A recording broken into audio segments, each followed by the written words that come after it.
The moment I picked up her phone and saw the messages, my chest tightened. At first, my mind struggled to make sense of what I was reading. The words on the screen blurred together, but the meaning was clear. My hands shook as I scrolled through the conversation. Late-night texts filled with laughter. Inside jokes I had never heard before. Secret plans made while I was at work. The casual intimacy between them made my stomach turn. This wasn't just a mistake. It wasn't a one-time lapse in judgment. It was something deeper, something that had been going on behind my back for who knows how long. A part of me wanted to be wrong, to find some explanation that would make it all make sense. But the truth was there, undeniable. I had trusted her completely, and she had shattered that trust without a second thought. I heard her footsteps before she entered the room, laughing at something on her phone. When she looked up and saw me standing there, her smile faded. Confusion flickered across her face before shifting into something else. Concern, maybe even fear. "What's wrong?" she asked, her voice careful. I didn't answer right away. I just held up the phone, the evidence of her betrayal glowing in the dim light of the room. My throat was tight, my voice cold when I finally spoke. "How long?" Her eyes darted to the screen, and I saw the exact moment she realized what had happened. She opened her mouth, then closed it again. For a second she looked like she might try to deny it, but there was no point. The proof was right there. "It didn't mean anything," she whispered. The words made my blood boil. She had spent weeks, maybe months, lying to me, sneaking around, sharing pieces of herself with someone else. And now she wanted to pretend it was nothing. I could have yelled. I could have demanded answers. But in that moment I felt nothing but clarity. I didn't want to hear excuses.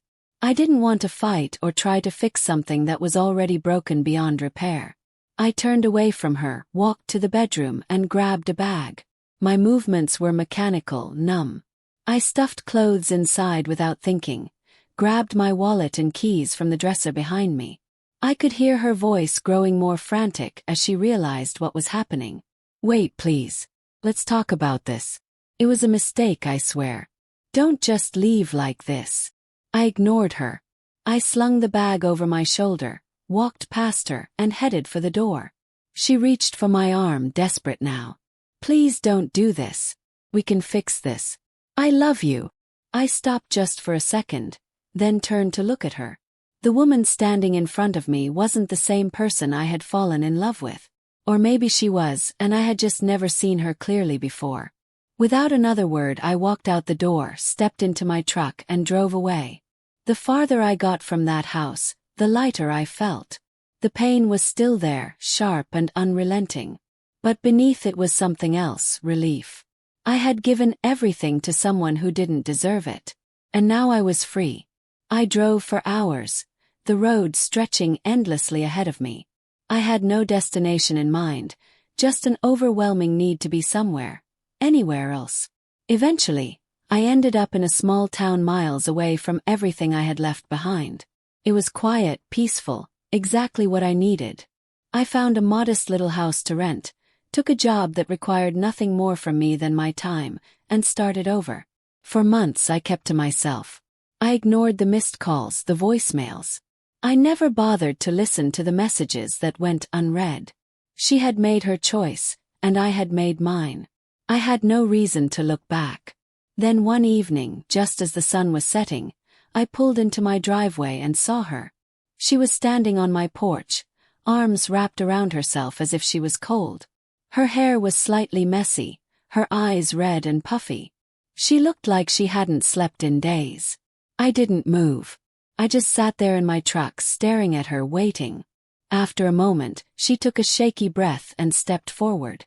"I had to find you," she said, her voice barely above a whisper. I said nothing. "I made a mistake," she continued. "I know I hurt you, but please just listen." I shook my head. "I don't need to." Tears filled her eyes, but I felt nothing. Once, I would have done anything to wipe those tears away, to fix whatever had broken between us.